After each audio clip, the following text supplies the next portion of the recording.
Good evening, my friend. Welcome to the show. It is Wednesday night, my favorite night of the week. I am Lou Mangello.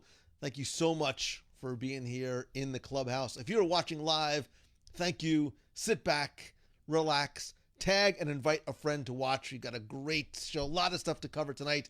If you're watching on the replay, please be sure and turn on notifications in the WDW Radio Clubhouse or on the WDW Radio page on Facebook. And join us every Wednesday right here at WDW Radio Live. Again, always excited to be here, even more so tonight. Lots of stuff to talk about, lots to share as well. So I appreciate you guys so very much for being here. Desperate as I try to see the comments without my glasses, I just can't seem to do it. First things first, let's start off with some thanks. Thanks as always to not just you, but everybody who is part of the Nation family. I want to thank some new members of the Nation, including Kaylin Yamarino, Chris Dulciato, Gary Witt, Doug Rabson, and Daniela Betam. I'm so excited, I literally can't speak. To find out more how you can help the show and get exclusive rewards every month, including, by the way, some new rewards that I'm going to be launching later this month, you can visit www.radionation.com. Again, I've got to start off not with just thanks for the nation, but thanks to you. I'm speaking to you individually and collectively as a community. As you know, a couple of weeks ago, I've now barricaded the door. My heart just can't stand any more surprises, although this was the best possible one.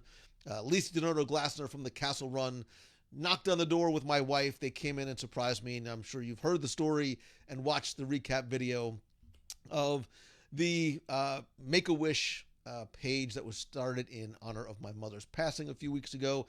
To date, we have received more than $56,000 in donations. That's 5, count them 5, children with life-threatening illnesses and their families that get to go to Walt Disney World for some of that magic that we all understand and appreciate, but I think they need more than anyone. To find out more, you can also donate over at www.radio.com/dreamwishes. Also, segueing to the continuing topic of help, we talked about it last week very briefly in terms of the cast members that were laid off. My offer still stands. If you are a cast member or friends or related to a cast member that needs some help, some guidance, just a little bit of advice, I don't know what I can do, but if you think I can help somehow, please feel free to reach out or have them reach out to me via email and or Facebook Messenger. So again, huge thanks. Also, by the way, thanks to everybody who joined not just last week on Wednesday, but more importantly, last week on Thursday. God, did we have a lot of fun. In Magic Kingdom, gave you a little, or not so little, tour of a few of the lands of the parks. We ate, obviously. Hi, Lou Mangello. And we also had a very special guest for the afternoon segment, Ron Schneider, my friend.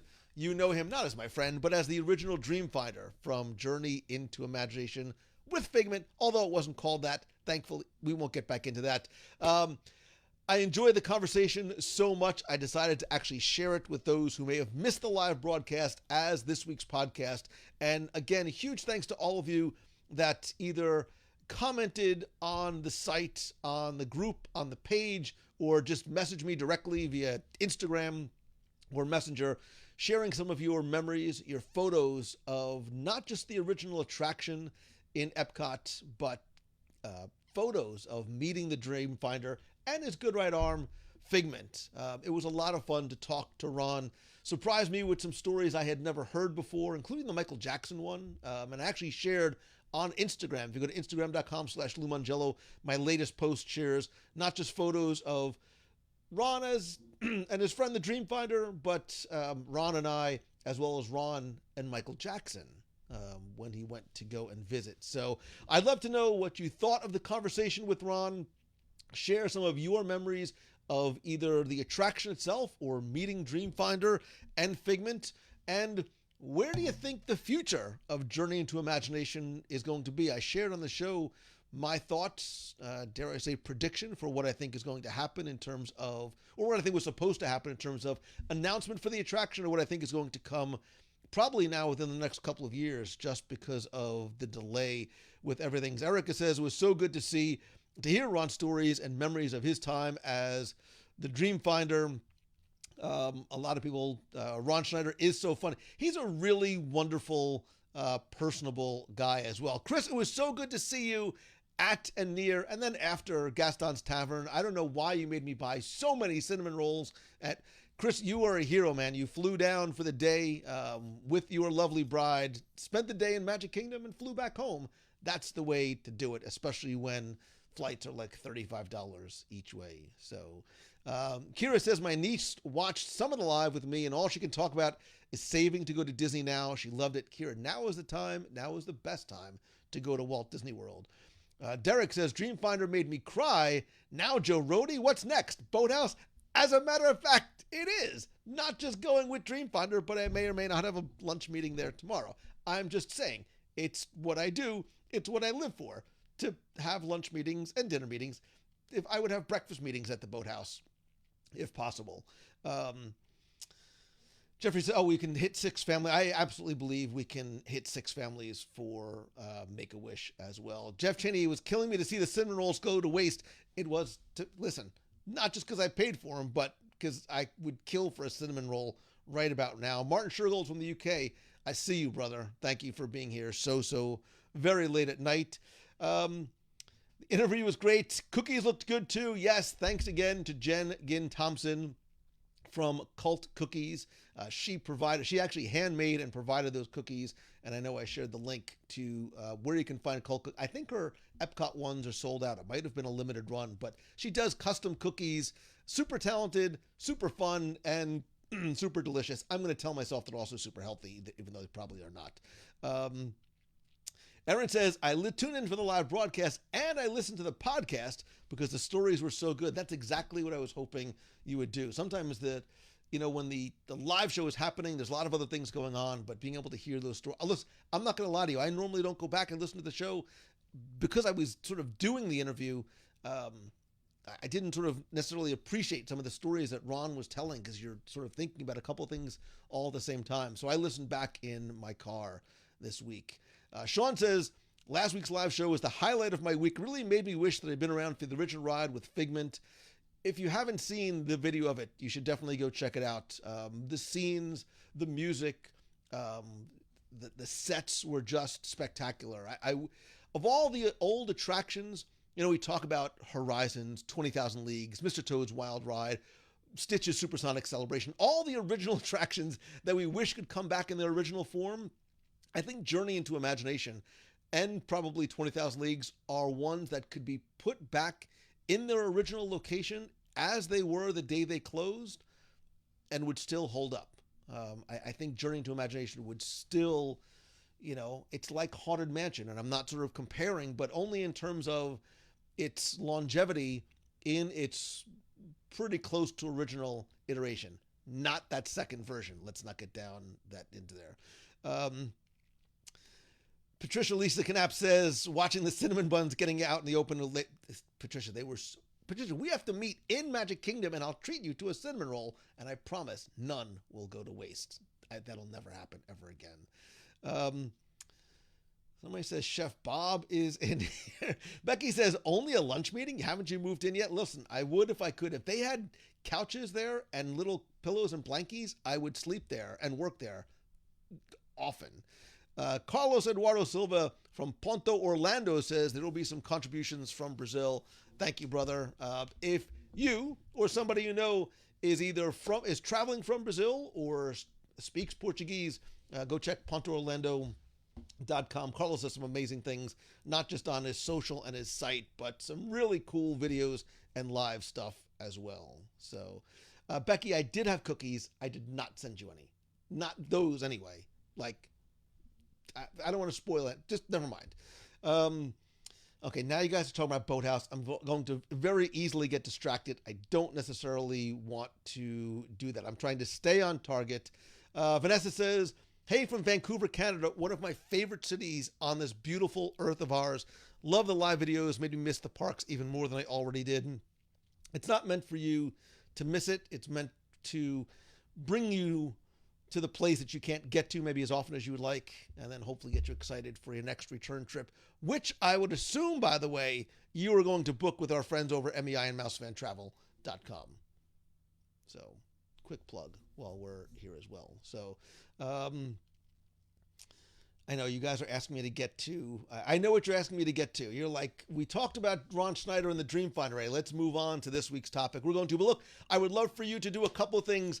Share out wherever, whether it be in another Facebook group, on your page, your profile, social, the interview with Ron Schneider. You can find it on Apple Podcasts. You can find it on Spotify, Stitcher, Google Podcasts, LimeWire, Napster, wherever it is that you get your podcast.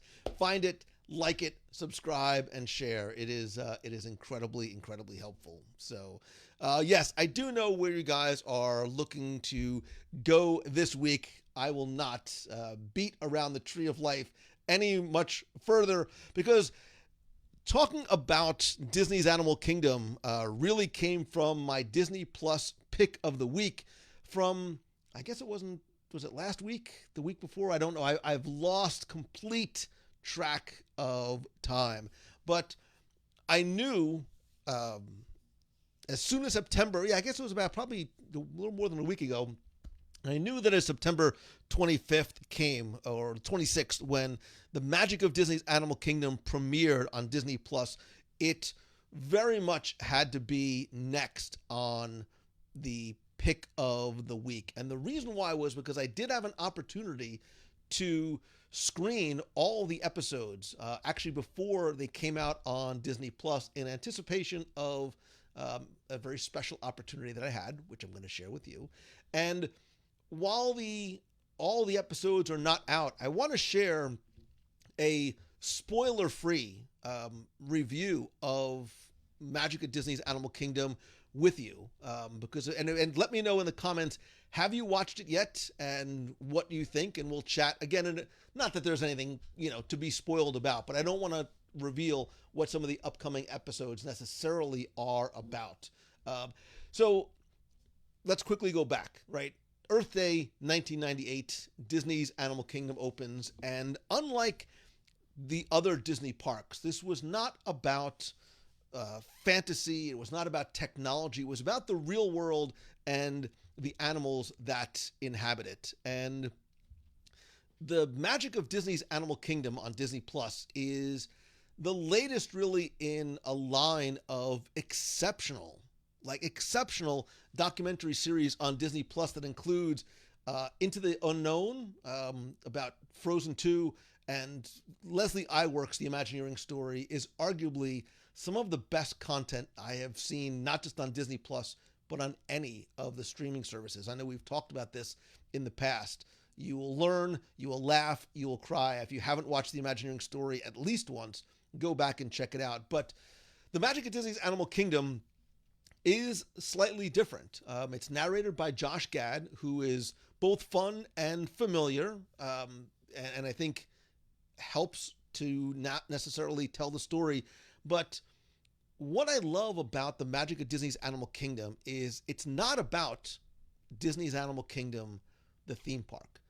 It feels almost like a Disney nature movie. It's incredibly cinematic, but it really is about not just the animals, but the people that love and care for them and the relationships between all of them.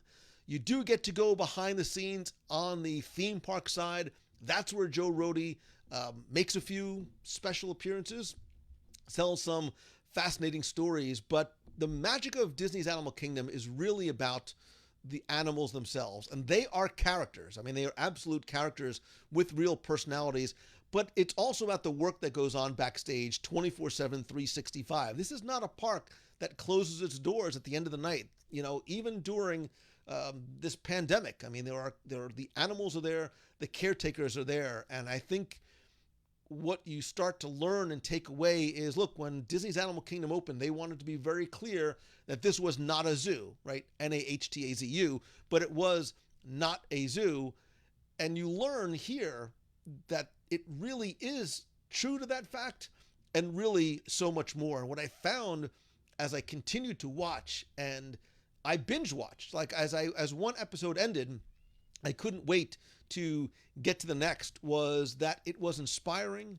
There were very clear takeaway messages for us as viewers in terms of things we could do, not just in terms of conversation, but it's incredible storytelling and beautiful visuals. And whether you are a fan of the park, a fan of animals, I think it is a fun show, both for adults and for kids. And I like the fact that you can, and I think should, if you have adults or if you have kids, watch together, just the way Walt wanted you to. He wanted you to listen, around the radio. He wanted you to gather around the TV. I think that's what magic of Disney's Animal Kingdom and a lot of the programming on Disney Plus allows you to do. And if you don't believe me that families can and should watch and will have fun together, this is not just something that parents should watch for their kids. Wait until you see the Gorilla's birthday party. I know it's a bit of a spoiler, but I'm telling you, the Gorilla's birthday party is worth the price of admission, which is $6.99 a month. And what I found too is that not all the animals and the animal stories are about animals that are on stage. Okay, I will jump ahead. So Popcorn the chicken, not popcorn chicken, because that would be weird, was a chicken that was found on the side of the road. And there's actually this very moving, touching story about this little chicken. Listen, chicken is not just something you get at Chick-fil-A, like chicken or chickens too, but it's a wonderful, fun and funny, and yes, even heartwarming story about Popcorn the chicken. I feel really guilty thinking about Popcorn Chicken. There are 8 episodes. They all run about 40 minutes long. And what I love and really appreciate about the series is that it is not what it is, but what it is not. And it is not a commercial for the parks. Look, going back, especially a number of years, some of the TV specials, whether they be Christmas or whatnot, were more of very long, almost entertainment commercials for the parks. This is not that at all. This very much keeps up with the exceptional documentary storytelling that Nat Geo is famous for. I'm going to make you watch and enjoy the one on Japan coming soon. Plus, it's coupled with wonderful storytelling that really is the hallmark of Disney. It's about the personalities of the animals. You really get an understanding that all of these creatures have little individual personalities and sort of collective personalities in their little families and tribes as well. And again, it's about the people that love them too. I did get to watch again the whole series, and I got to sit with my family for a bunch. And when I do that, I watch their reactions as much as I'm watching the show itself. And I have 2 teenage kids, which sometimes are tough to not only get to sit down on the same couch to watch the same thing at the same time, but they did, and they loved it. And there were times that they were calling me downstairs to say, hey, can we watch the next episode?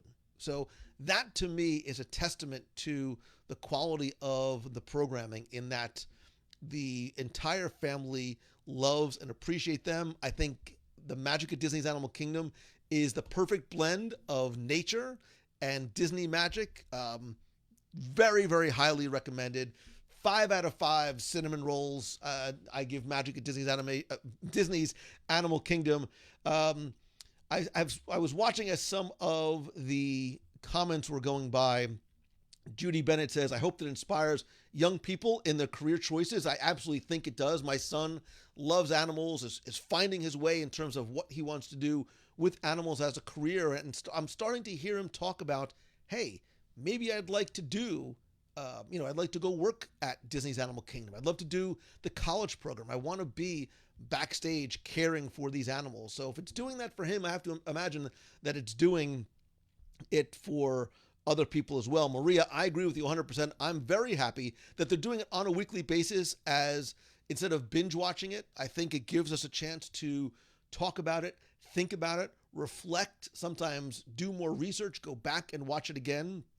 And it does keep your interest more than just for a day, but over a period of, really 2 months. Stop talking about different types of chicken. I'm seeing Kung Pao and fried and popcorn, please. And I don't want to spoil what ended up happening to little popcorn the chicken. So you'll have to just wait and see for yourself. Kim says it renewed my desire to work at Disney's Animal Kingdom. I love that so very much. I agree with you. Kevin says we need more series like this and one day at Disney to inspire kids. Christopher Stank says 5 cinnamon rolls. Is that how long it takes to watch an episode? No, I could probably well, 5 cinnamon rolls, 40 minutes, 8 minutes. Yeah, that's about right. That's about what it works. So, yeah, I see a lot of people talking about this series. Weekly is much better than binging like on Mandalorian. I agree with you 100%.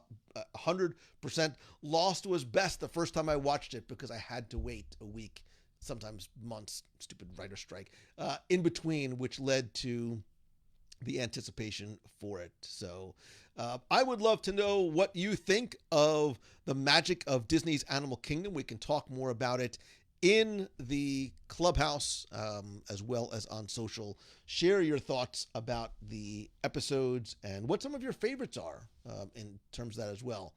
But that's not all, because as part of the release of Disney's Animal Kingdom, not only was I, and I'm incredibly grateful for the opportunity to have been able to preview and watch all of the series before it came out, but I also had the opportunity to speak with some of the people who not only helped make the series happen, but helped make the magic of Disney's Animal Kingdom actually happen. And tonight, I want to share some of those with you. I had a chance to speak to some of the animal care specialists, some of the folks both on stage and backstage, as well as someone whose name you might be familiar with, one Joe Rohde. I got a chance to speak to Joe not just during the press conference, but a little one-on-one time with Joe and one of the doctors. And then I also had an opportunity to speak with one of the vice president of animal science and environment over at Animal Kingdom, and another animal care specialist. And I would love to share those conversations with you right now.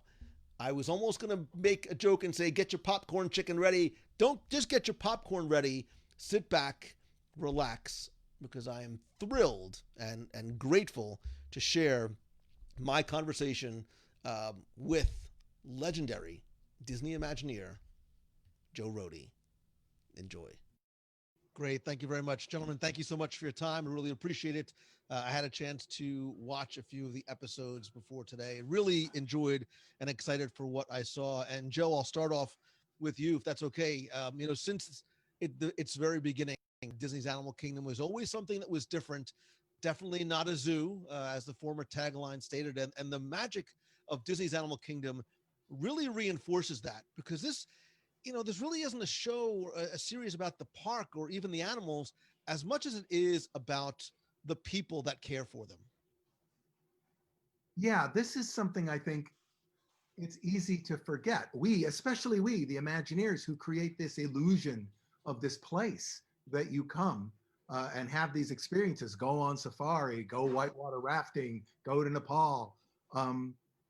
Right behind the curtain is this incredible world we have never shown before in this degree of intimacy and detail, that is not just the activity. Obviously, there's fascinating behaviors going on, but it's a very emotionally charged, very emotional degree of care, caring that is taking place right there that allows this to be real. And I'm happy you brought up the emotion word, because it was something that I felt, and I'm happy it wasn't just me as I was watching this series, because it's a show about relationships, right? It's about the relationships between, the humans and the animals and us and the environment. And I think will lead viewers to have a much greater appreciation for all those relationships as a whole. I really believe that. Animal Kingdom is a little peculiar because it's not exactly a fantasy. It's about real things. And it has that realistic look because it's about real things. And this is a show that gets very real about real stuff. I think it's going to really enrich people's sense of where they are. You talked about it being so real, and it is sort of grounded in reality, because for those of us guests who are walking on stage, there is a little bit of an illusion, right, to that reality, and it's actually very real for the animals and the caregivers backstage. And I love the privilege of being able to peek behind the curtain in not a way that spoils the magic in any way, but really I think is going to lead to a much greater appreciation for what happens. And I think for guests that return to Animal Kingdom, I think they're going to sort of look and experience the park in a different way as well. That's what I would hope. I'm sure Dan has more to say about that because he lives that life every day. Yeah, I totally agree. I think that you really hit the nail on the head when you mentioned that even if you have come to Animal Kingdom or to Epcot to see the seas with Nemo and friends, even if you've been there 1,000 times, you are going to see stuff that is going to blow your mind. You would never have imagined the amount of heart and soul that all of the animal care experts here pour into their work every single day. And that human animal bond is so obvious, regardless of which episode or which moment you're watching. I think many people will actually be unprepared for it. And I think that's a great word too, because I think we might go in with some preconceptions of what this series might be, and we walk away with something very different because we keep going back to the emotions, right? It wasn't just the emotions that I felt, but I loved being able to see the caregivers getting choked up at births and animal recoveries. And there's this wonderful dichotomy between the emotional aspect as well as the appreciation for the fact that what's happening backstage at Disney's Animal Kingdom really evidences the fact that what you're doing is on the leading edge of care for these animals as well. This is something I hope people do take away from this show. The animals themselves are participating in this whole program. It is not being done to them. It's not even being done for them. It's being done with them. And you sort of begin to see that. I'm sure if you're an animal professional, much more so, you watch this and go, wow, that is some incredible stuff. But the fact that it is really a relationship between these animals and the people who care for them and care about them, I think comes through every moment in this show. And again, it sort of really goes back in. And look, I love the fact that we don't just go to Disney's Animal Kingdom, but Disney's Animal Kingdom Lodge and the Seas with Nemo and Friends. And as a storyteller, I have to imagine that you appreciate this because it really does add another layer and it enhances a much richer experience for the guests, not just in the appreciation for the parks, but it's about the love and the care for the animals. Oh, absolutely. I mean, I think this is really a show about love. I'm happy you use the love word because I think there's a lot of that in here. Gentlemen, what do you hope that people are going to not just take away, but feel inspired to think and maybe to do? Like, what can we as guests do to be involved and more importantly, to help? Dan? Well, I think in addition to being a witness to the amount of care and, as you said, the love that goes into every single thing that we do for the animals, I actually hope that another thing that comes across and that people take away is the impact they can have on conservation and the activities maybe that they will be inspired to then get involved with in their own towns or in their own backyard. And again, bringing things full circle, I think that I think Walt would be proud because it really does go back to his love of animals and wanting to bring them and their experiences to guests as well. So, gentlemen, I appreciate you. Very much enjoyed the series. Looking forward to seeing it with other viewers in September. Great. Thank you. Thank you so much. There you go. Joe Rohde and the doctor and the dancing goats. It was amazing to see how many people were focused on the goats in the background and not just Joe Rohde and his amazing earring. It was obviously it was a thrill to talk with Joe. We actually spoke a little bit after we stopped recording. Unfortunately, was not able to coordinate time-wise him joining us live, being able to answer your questions. But suffice to say, this is probably not the last you're going to hear of one Joe Rohde. Stay tuned. He is a fascinating, fascinating individual. And what I love about Joe and the series is it really has very little to do with Disney's Animal Kingdom, the theme park. There's no discussion of attractions, rides, anything else. It's about the animals. It's about the people. It's about the care.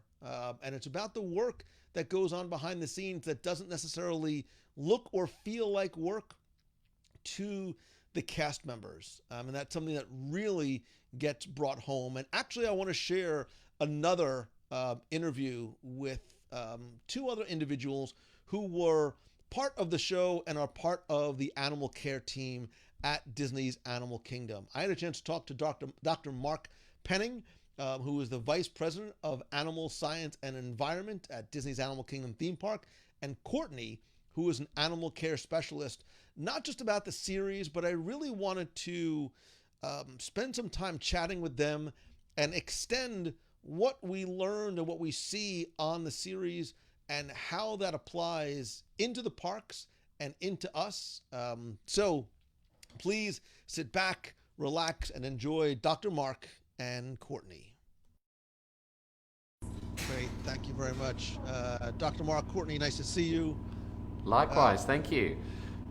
So yeah, let me just, I want to get right into it because I had an opportunity to watch a number of episodes of the series. I found it incredibly compelling and almost not what I expected, because this show was not really one about the animals per se. It really is a show about relationships between humans and animals and us and the environment, and even more so between the cast members. I mean, it really was about the cast members, and really I felt is going to give people a much deeper appreciation of what goes on as we sort of get this little peek behind the curtain to look backstage. Well, that's such a great description. Thank you so much. Yes, I think then we achieved our our objective. You know, the what I also found surprising, and maybe it's just me, was the amount of emotion that I felt and saw in the show as well. I felt emotion for the animals, for the caregivers, and I saw the emotional acts of care and the scope and the depth of the care between the animal specialists and the animals themselves. Like I said, it really are these incredibly moving relationships that you see in these bonds that are taking place. Yeah, I absolutely agree. I'm really glad that you took that away from what you got to see, and that's sort of the beauty of our job, is we are responsible for making sure every day for these animals is a great day, and we take that very seriously, and we work our best every single day to make that happen. And it can be emotional, for sure. Yeah, we're very lucky. Sorry, we're very lucky to have a team of animal care professionals that really are passionate about the animals they take care of, the experiences that our guests have, and making sure that those guests go away remembering something about the animals, something about the habitats they come from, something about the challenges they face in the wild, because each of these folks is fundamentally trying to protect nature, to save species out in the wild, and that's what we're so proud of. Well, you mentioned a word that I was going to bring up next, which was team.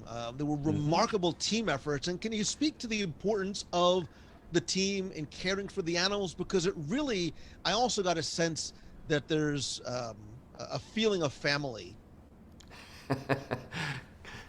Courtney? Yes, I 100% agree. It takes a full team. There's a lot of us here dedicated to caring for these animals, and we all have to work together to communicate what we're seeing and to brainstorm what can we do to solve this potential problem we might be seeing. It's really is a group effort and a team effort. And like Dr. Mark said, we're all really passionate. And I think when you get a lot of passionate people together who are passionate about something similar, it's hard not to become bonded and to have that sort of team family bond because we care so much. Absolutely. And you know, the different skill sets that blend together. You think about us having specialists in nutrition, specialists in endocrinology. Some folks are specialists in primates, large primates, others big cats, others elephants. Some are veterinarians. You know, it takes all of those folks together to help the animals thrive. And that was what our biggest reward is seeing our animals thrive and our guests having fantastic experiences. And I love the fact that it sort of breaks down that veil in between the illusion of reality of what we as guests see on stage versus what's actually really happening between the animals and the caregivers backstage. I think it lends to a much greater appreciation. And as guests return to the park, I think they're going to view, you know, whether it be Kilimanjaro safaris or the Seas with Nemo and Friends, hopefully in a little bit of a different light as well. Yeah, I 100% agree and hope that is what people see the next time they visit the parks after getting to watch our show. I think there is a lot more that goes on here that is behind the scenes, and it's really exciting to be able to share that and sort of give that view to everyone to be able to hopefully appreciate the big picture here, all the work we're doing here. It's really great. Yeah, I think what Disney does best is tell compelling stories, and hopefully those stories come through, because this platform that we've got now to tell stories is exceptional, and we're leveraging it the best we can. So I expect we'll have many more stories to share in the months and years ahead. Yeah, and I love the fact that, again, it was a great learning opportunity for me in terms of how the animal, it's very participatory, right? How the animals really sort of participate in their own care, and the interactions are remarkable. And what I took away is that there's this incredible sense of inherent trust in that the animals have for the caregivers and vice versa. Yeah. You watched in great detail. I'm very impressed. You picked up everything we would really want the viewers to see. So thank you for seeing that.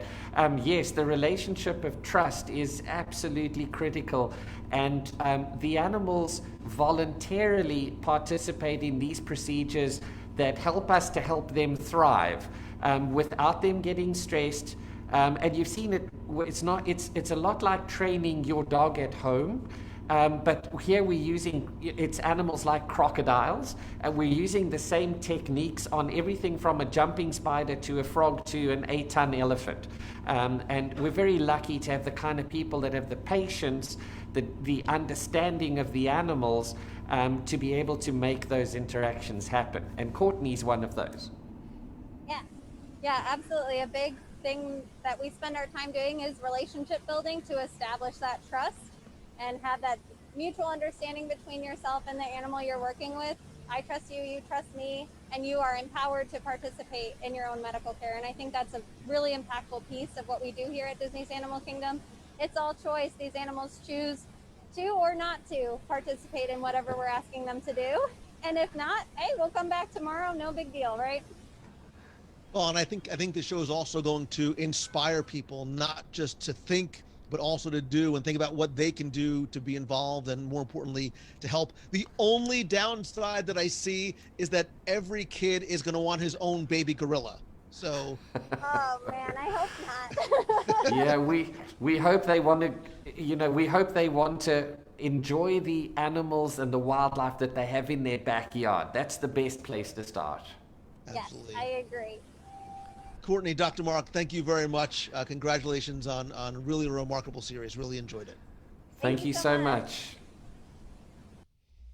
And there you go. Dr. Mark and Courtney, so nice, right? And again, I was reading comments as they were going by, and I love the fact that just from hearing them speak, from watching the first 2 episodes of the series, it's already starting to change some of your perceptions about the park. All of a sudden, I saw somebody say this is not going to be, we're not going to do Epcot the last day. We're going to go to Disney's Animal Kingdom. You're going to maybe look and appreciate some of the animals and the animal exhibits. Maybe take a little bit more time on the Gorilla Falls Exploration Trail or the Maharaja Jungle Trek or even the Kilimanjaro Safaris and some of the other opportunities that you have just wandering and exploring aimlessly that park and some of the animal interactions that are there, and understanding that, you know, when you go to Conservation Station or Rafiki's Planet Watch, that backstage there's even more that's going on,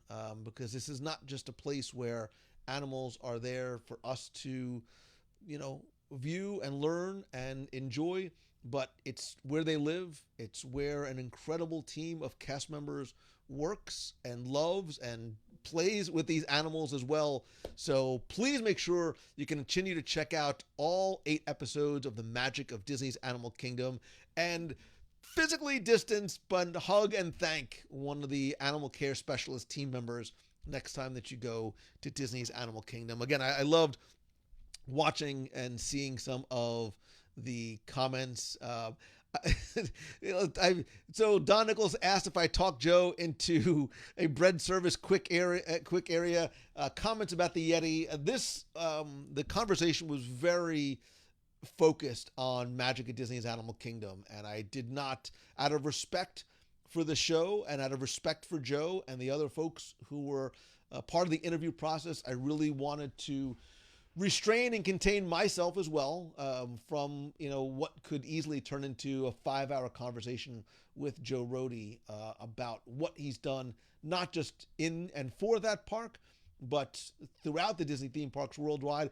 And really, you know, Joe, while he is a theme park designer and storyteller, he has a very, very strong personal vested interest in the mission and messaging of conservation as well. And if you don't follow Joe on Instagram, he posts not just fantastic photos, but incredibly detailed and fascinating stories on his Instagram too. So please go and check it out. So I hope you enjoyed the interviews.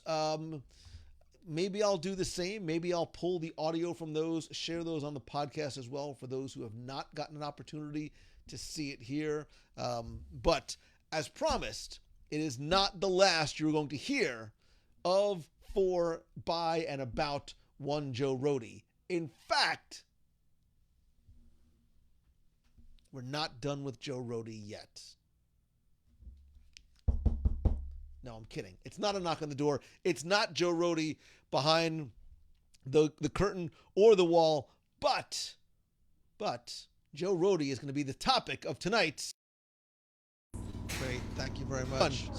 Tonight's Top 5 Live, where we're going to talk about some of the best from the parks, resorts, movies, TV, and tonight the topic is, in fact, one Mr.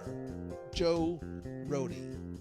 And what we're going to talk about, I was thinking about Joe and his contributions to the Disney parks, and beyond sometimes the obvious, he's worked on a lot of different things. In fact, he's worked on so many that I was able, sort of, to break it down in a Luma. Amanda says, "Oh my word, I almost had a heart attack." Not okay. Sorry, it was not Joe Rohde. Do you think I would have left Joe Rohde standing in my upstairs hallway for the past 45 minutes or so? Believe me, Joe would have been sitting right. Anyway, I'll get to that when that happens. Anyway, I wanted to share with you my top 5 Joe Rohde projects. Now, these are things that Joe has very much had his hand and earring in throughout theme park, Walt Disney World, Disneyland, overseas, Disney park, and outside the park history. I, of course, want to hear your thoughts in terms of what you think should be on, off the list, how right or wrong my order will be.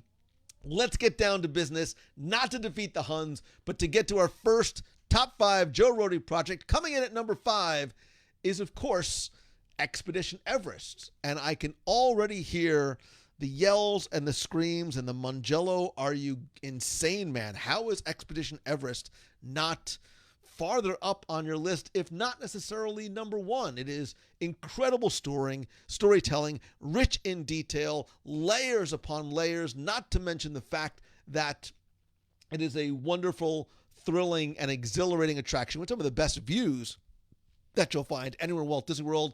It has nothing to do with the Yeti. That's not Joe's fault. But I think Expedition Everest undoubtedly had to be and will always probably be on a Joe Rohde list because it is. And Amanda, just so you know, bread service is not a Joe Rohde project. So I could not necessarily put bread service on the list. But Expedition Everest comes in at number 5. And considering how much I love Everest, you can only imagine what is going to be next. So coming in at number 4, just eking out the Expedition Everest in Zircazong, is the Adventurers Club. And I'm doing the Kungaloosh salute as if you can see it. Marching along, we're adventurers. Joe Rohde, I think this was one of not just his hallmark and signature, but really most important attractions because of what it represented in Pleasure Island, how unique it still remains, because nothing has ever even come remotely close to that. And it's something that has not been able to be duplicated again. It was interactive theater. It was immersive before immersive and was a buzzword. It highlighted not just the environment and the atmosphere, but the cast members are the ones who really brought the Adventurers Club to life. And I know in the past, if somebody wants to look it up, I know we did a show about the Adventurers Club. It very much was a Joe Rohde idea, and I won't spoil it here. And if I didn't talk about it before, I'll tell the story about how, basically Sunday dinners ended up leading to Joe's idea for the Adventurers Club. And I see Chris and some other people saying, wish I was able to see it. I do as well. I would love to see this come back. Maureen Carey, I agree with you. Adventurers Club, How I Miss You So. Colonel, take us through the song.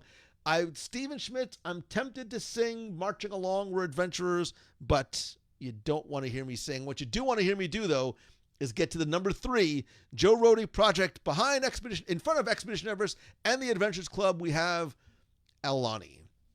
And to be clear, Aulani, Adventurers Club, all of these could very easily be number 1 because they are so exceptional. And Aulani, man, I was tempted to put it number 1 because, one, it's so personal to Joe, who grew up in Hawaii.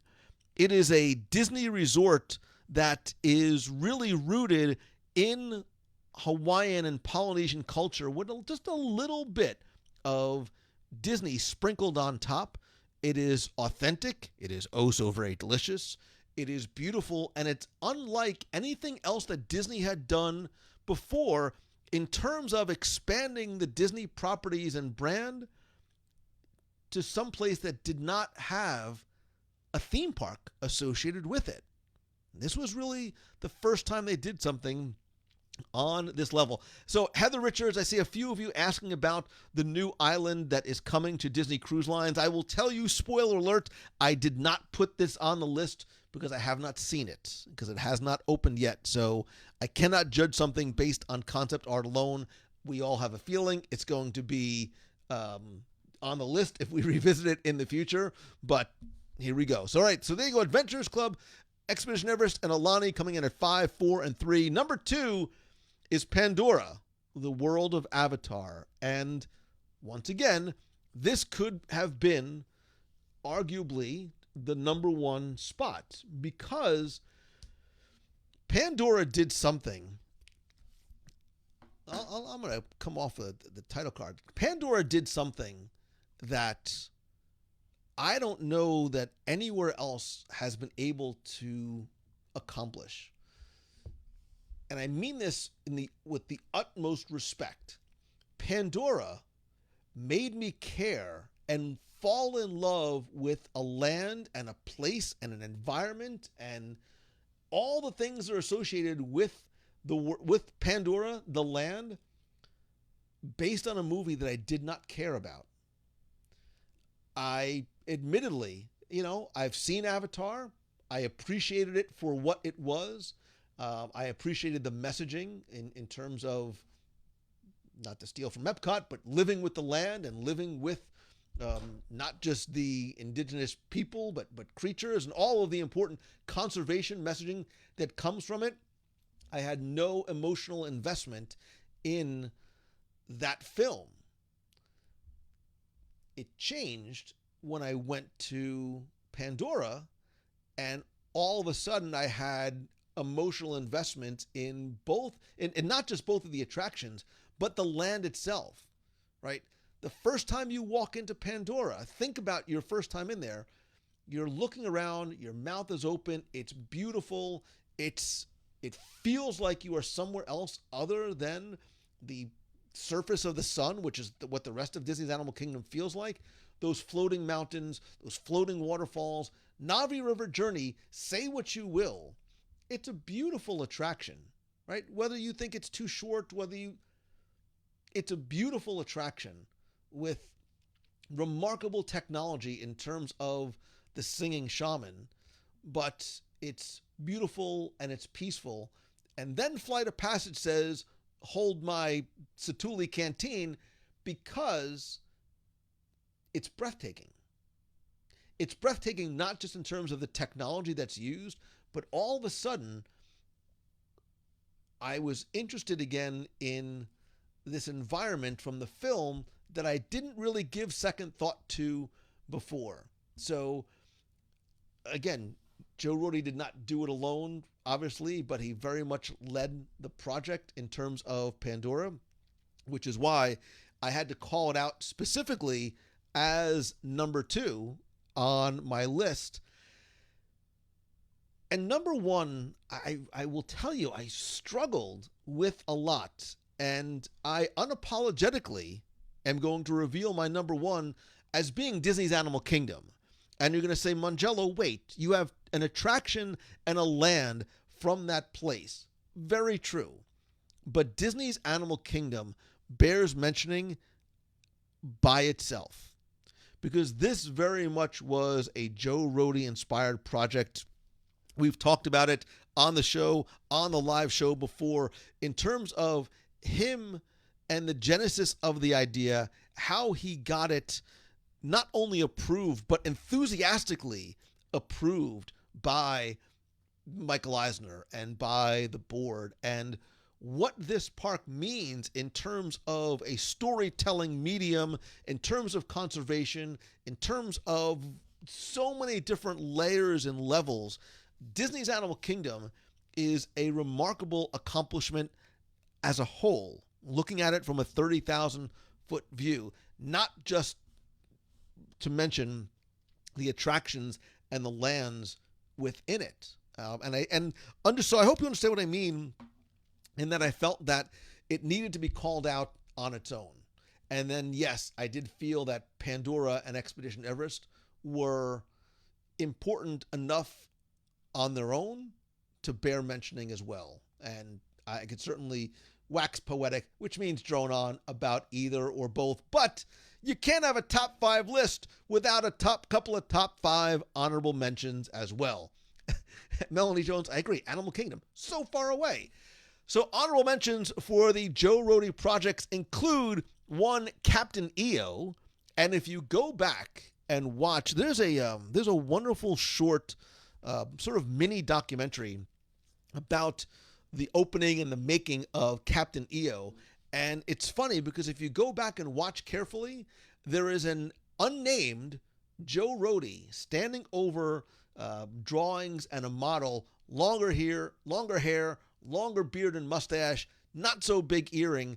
But there's Joe very early on in his career working on Captain EO. He also worked on the Mexico Pavilion, the Norway Pavilion, which did not make the honorable mentions list because how could you not include Guardians of the Galaxy Mission Breakout?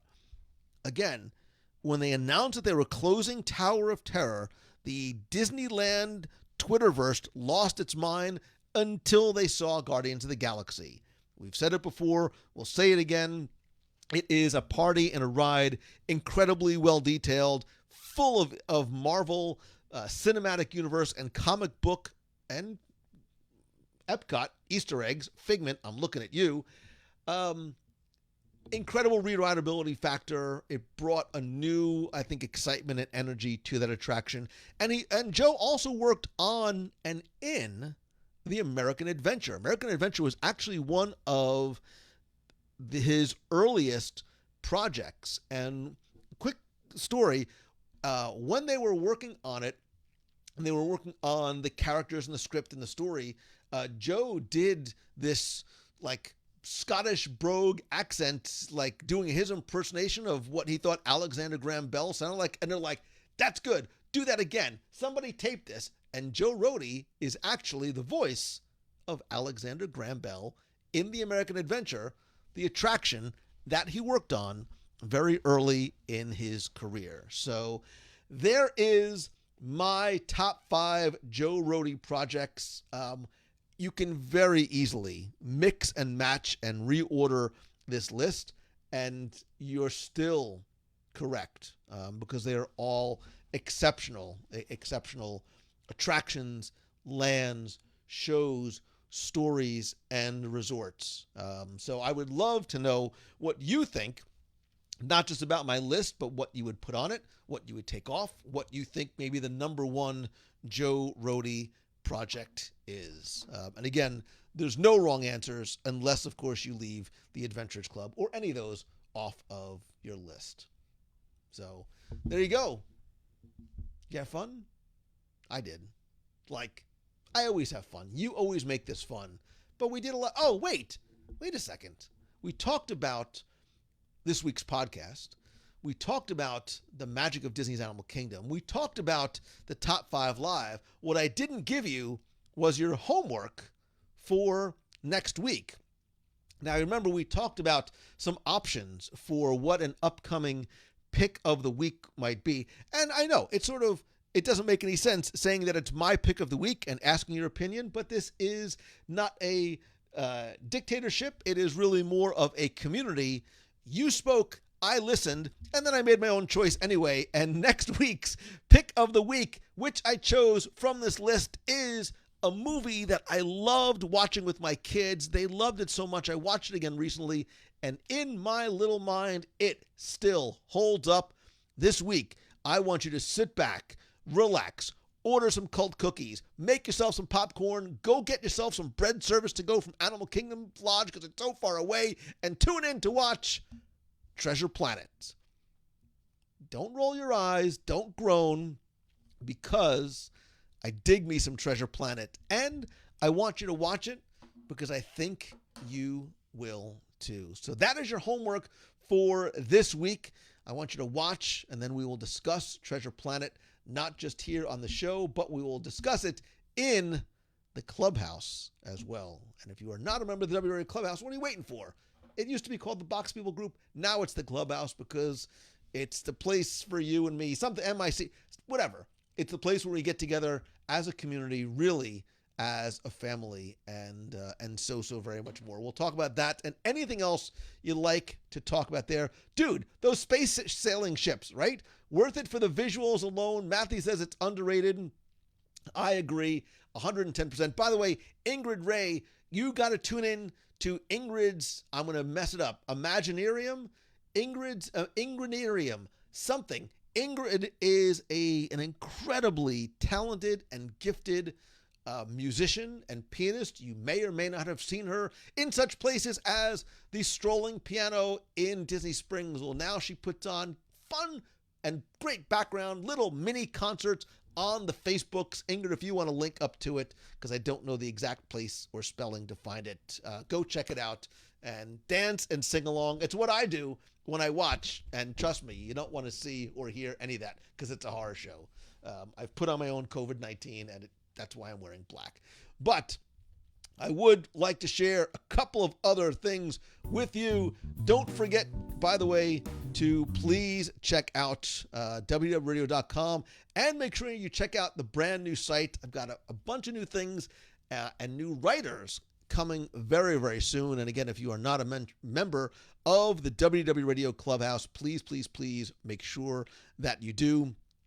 A couple of other quick reminders as I desperately look for my graphics. Don't forget, we are still, fingers crossed, let's get together, on a Marvel Day at Sea cruise this January. I feel like in my little heart of Cabana loving hearts that this cruise is going to happen, and I will promise you that there is nothing more fun than a Marvel Day at Sea cruise. In fact, unbeknownst to me, I'm actually using my Marvel Day at Sea Tervis tumbler. It is a lot of fun, and I promise the fun will be turned up not to 11, but to 12 if you come and cruise with us, because I tell you, we always have a few surprises in store. Becky, I see your comments, and I'm not going to read them out loud. Derek wants Flight of the Navigator. That'll be in a future one, I promise. There was something else that I wanted to share with you, and I completely forgot what it was. I don't know.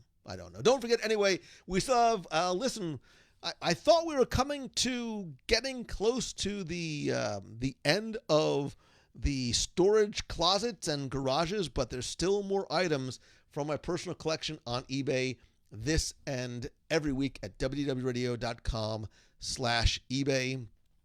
I know I'm looking for the graphic and I can't find it, so I'll just do this.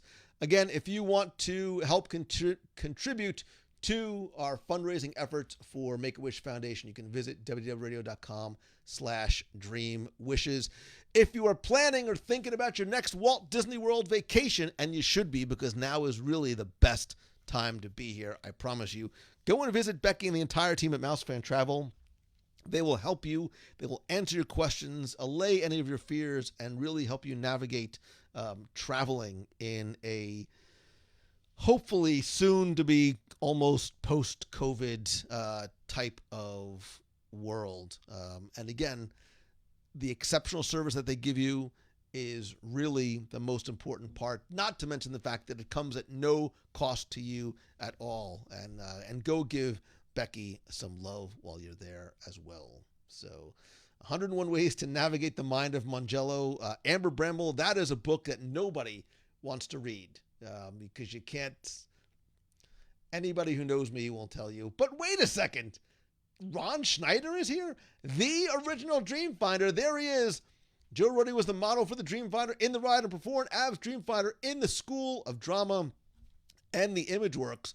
Love seeing Ron Schneider here from show number 605. Ron Schneider, how much fun did we have last week at the anniversary talking about you and the Dreamfinder? I found some photos of you that I shared on the Insta this week, and thank you so much for being here, buddy. We're still going to do Boathouse. I'm going to go check it out tomorrow just to make sure it's still delicious and safe, and we're going to give away one of your books. Again, if you go to www.radio.com/605, you'll find a link to Amazon where you can get Ron's book, From Dreamer to Dreamfinder, which is all the way over there on my shelf, so I can't reach it, but it's fun and it's beautiful, just like Ron. Fun and beautiful. And so go and check out Ron's book as well. And we'll do something. Ron, I'm not kidding. We're going to have lunch with Lou and the Dreamfinder one day as a contest prize. We'll set that up relatively soon. But yeah, Dreamfinder's in the house, right? If tonight we had you, who I love, Joe Rohde, also who I love, and Ron Schneider, like, that's a good night. That's a really, really good night. So I'm reading your Jim says, Ron, thank you, another great episode. Hal says, yeah, you two had so much fun in Magic Kingdom last week, and Lou still hasn't shaved. Listen, I shaved yesterday, like late yesterday. So this is just, what can I tell you? So Fred Abley from getmecoding.com. If you or your kids are interested in learning how to code, Fred's got some really cool resources. I think you got some free training. The Lego Chicken, just go check it out just for the Lego chicken as well. So again, don't forget to I wanted to where is it? I can't find it. I lost all of my little graphics here. I've got so many little graphics all over the place. So whatever, there it is. It's a night of celebrities, and my favorite celebrity is you. Again, you have not only chosen and shown how to choose the good, but to be the good, and you have done amazing things in a very short period of time, and over the past really almost 17 years that I have been doing this, you have done a lot of good for me and for others as well. So I love you. I appreciate you. I thank you. Thank you for being in my life. And I mean that. And I'm talking specifically to you. I hope that this is your best week ever. We've got some fun stuff coming up on upcoming podcasts. Please, please, please like, share, comment, spread the word, invite your friends to listen, subscribe, be part of the community, the conversation, and the clubhouse. And if there's ever anything I could do for you, please let me know. So until next time, see ya.